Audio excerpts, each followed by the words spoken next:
Coucou tout le monde, c'est Aurélie, bonjour et bienvenue à chacun de vous. J'espère que vous allez tous vraiment très bien et je suis ravie de vous retrouver pour une nouvelle vidéo. Et aujourd'hui, on va parler papier calque. Et je vais vous montrer plusieurs utilisations assez créatives de ce que l'on peut faire avec du papier calque en carterie. Alors on y va? Alors asseyez-vous, détendez-vous, abonnez-vous et c'est parti! Alors la première chose que l'on peut faire avec du papier calque, c'est faire des dessins assez particuliers avec vos feutres à alcool. Je vous montre ça. Alors déjà, je vous présente le papier calque que j'utilise. Moi, j'aime bien celui-ci car il est assez épais. Mais voilà, prenez ce que vous avez chez vous, ça marchera. Alors, j'ai été me couper un morceau de papier calque, 10,5 x 15 cm environ. Je mets un panneau blanc par-dessous pour voir un peu mieux ce que je vais faire. Et je prends mes feutres à alcool. Donc là, j'ai pris un feutre OUU, rose clair. Donc moi j'aime beaucoup les OUU, ils sont un très bon rapport qualité-prix. Alors je vous montre le principe de comment ça marche. Je vais simplement venir faire des cercles. Regardez, je repasse plusieurs fois au même endroit. Le but étant d'accumuler de la couleur. Et du coup, ce trop plein de couleur entre guillemets va venir se déposer sur le contour. Et je vais recommencer l'opération plusieurs fois. Je fais des cercles plus ou moins concentriques. Du plus grand vers le plus petit. Entre chaque, j'attends un petit peu, je laisse un petit peu sécher. J'attends que la couleur aille bien se déposer sur le côté. Et je continue. Et du coup, eh bien, ça va me créer un motif de fleurs. Et je trouve que c'est vraiment la façon la plus simple de faire ça. J'ai essayé avec de l'alcool, en soufflant et tout. Et ça marche aussi, mais franchement, ça c'est beaucoup plus simple et ça marche mieux. Alors ensuite, une fois qu'on a terminé une fleur, on peut venir appliquer un petit peu de foil si on le souhaite. Là où c'est pas encore très sec, ça va venir accrocher le doré. Ça ne dépose pas beaucoup de foil, hein, c'est assez discret, mais j'aime bien ce que ça donne. Ça, bien sûr, c'est facultatif. Donc voilà, je suis sûre que vous avez compris, mais pour le principe, allez, je vous en montre une autre. Je vais simplement venir faire des cercles, voilà. En attendant bien entre chaque. J'attends un petit peu que ça sèche, quelques secondes. Vous voyez, je lève bien mon feutre, j'attends, et puis je continue. Et du coup, eh bien, ça nous dessine des anneaux concentriques. C'est une méthode toute simple, toute bête, mais ça marche bien. Après, vous pouvez vous amuser à utiliser les couleurs que vous souhaitez. Vous pouvez mettre des fleurs de couleurs différentes sur le même panneau si vous le voulez. Vous faites vraiment comme ça vous plaît. Et puis si vous le souhaitez, donc vous pouvez venir faire adhérer un petit peu de foil. Voilà. Alors j'ai été hors écran découper quelques feuillages dorés. Voilà, que je place sur les côtés. Donc je mets quelques points de colle au dos. Faut pas mettre trop de colle parce que si ça bave sur le côté, ça va se voir sur le calque. Et puis voilà, je colle ça tranquillement sur mon panneau. Voilà, ça y est, mon panneau il est prêt. Alors comment venir le coller sur ma base de carte? Alors je vais vous montrer plusieurs façons différentes tout au long de cette vidéo. La première technique consiste à venir recouvrir le panneau dans sa totalité.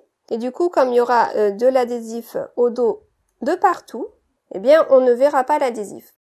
Le truc c'est que si on met de la colle seulement à certains endroits, ça va se voir. Mais là, comme il y en aura de partout, ça ne se verra pas. Donc pour venir coller ça sur mon panneau blanc, je retire déjà un tout petit peu de la protection et une fois que c'est bien en place, je peux retirer le reste. Voilà, j'appuie bien et ça y est, c'est bon, c'est collé. Voilà, je vais venir redécouper ça et puis finir la carte hors écran pour gagner du temps. Et voilà donc ma première carte terminée. Une utilisation assez originale du papier calque. Allez, on passe à la deuxième.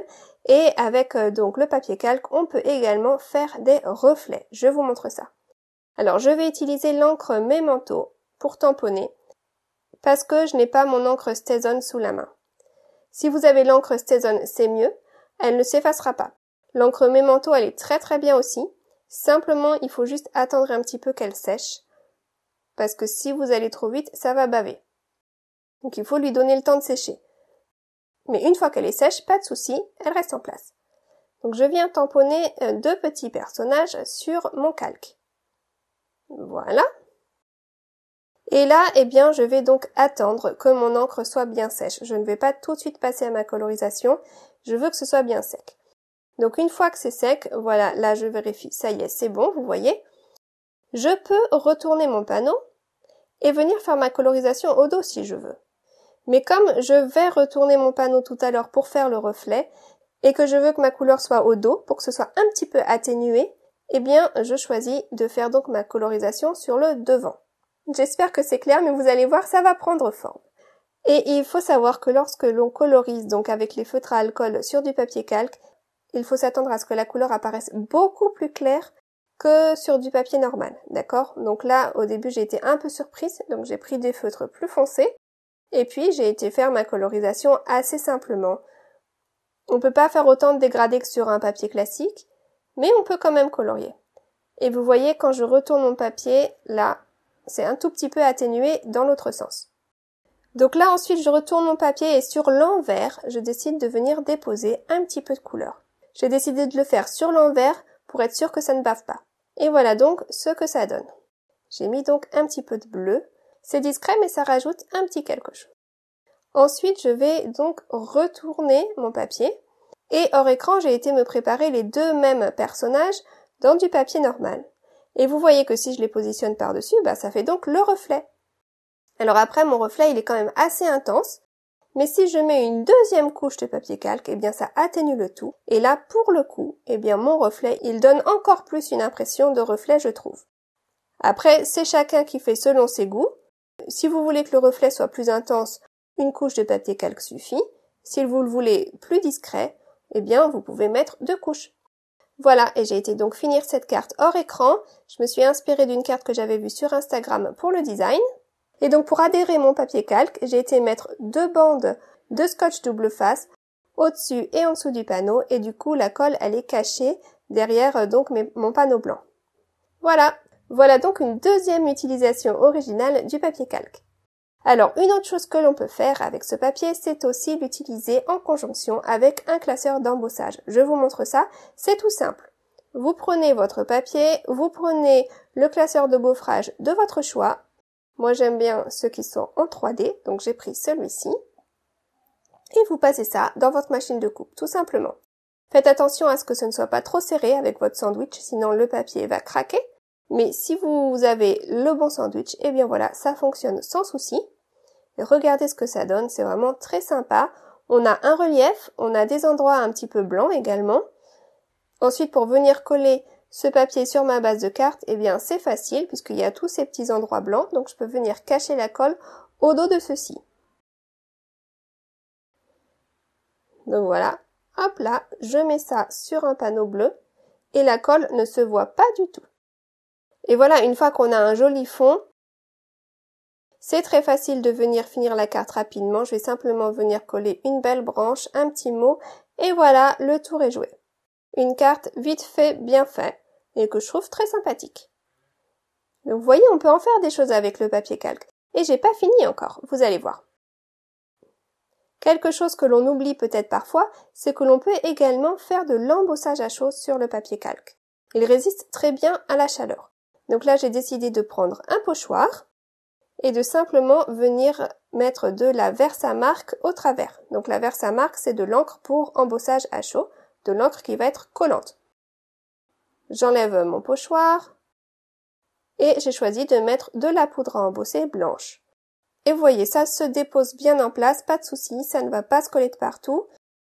Je tapote bien l'excédent et puis je chauffe. Alors quand on chauffe, on essaye de ne pas rester trop longtemps au même endroit, vous voyez, je bouge assez vite. Dès que ma poudre fond, j'avance. Mais voilà, ça fonctionne vraiment très très bien, regardez, j'ai pu donc faire de l'embossage à chaud sur papier calque.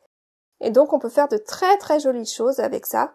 Là, je suis restée sur des choses très basiques, mais franchement, ça peut être très très sympa. Et la dernière chose que je voulais vous montrer, donc pour finir cette carte, c'est que vous pouvez faire des dégradés très facilement.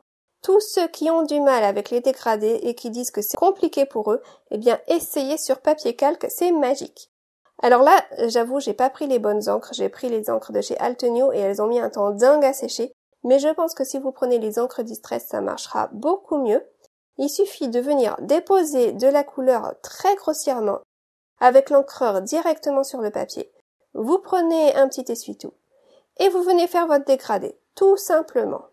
Ça se fait tout seul parce que l'encre reste humide assez longtemps et du coup vous avez vraiment le temps de travailler la couleur. Et puis si le dégradé n'est pas assez marqué à votre goût, eh bien on recommence. Là j'avais trop atténué mon bleu foncé, donc j'en ai rajouté. Et voilà, ça y est. Donc il faut bien laisser sécher par contre avant de pouvoir utiliser le panneau. Et moi celui-ci j'ai dû attendre assez longtemps. Mais regardez ce joli dégradé, c'est vraiment très joli. Et puis je l'ai vraiment fait en 2 temps 3 mouvements. Et il est très réussi. Donc si vous avez du mal avec les dégradés, eh bien voilà le secret, c'est le papier calque. Voilà, alors pour finir cette petite carte, une fois que c'est bien sec, j'ai été cacher la colle au dos des motifs. Voilà. Vous voyez, j'en mets de partout de façon discrète et puis je colle. Et voilà, c'est collé, pas de souci. Sympa non ce dégradé? Voilà, je finis cette carte hors écran pour gagner du temps et puis voilà, ça y est, c'est tout. Je les garde vraiment très simple celle-ci. C'est juste pour vous donner des idées, mais franchement, avec ces méthodes-là, vous pouvez faire beaucoup plus joli que moi sans souci. Voilà. Eh bien, on en a déjà fini avec les 5 méthodes du jour. Allez, je vais vous remontrer les cartes que l'on a faites ensemble aujourd'hui, puis j'espère que ça vous aura plu. J'espère que ça va vous inspirer à essayer, à vous lancer, à créer et à faire plaisir tout autour de vous, bien sûr. Si vous avez des questions ou des remarques, vous pouvez toujours me laisser un petit message sous la vidéo. J'aime beaucoup lire tous vos commentaires. Voilà, moi j'ai fini et maintenant c'est à vous de créer, à vous de faire plaisir à vos proches. Je vous souhaite une excellente semaine créative et je vous retrouve samedi prochain. À très vite, gros bisous, bye bye.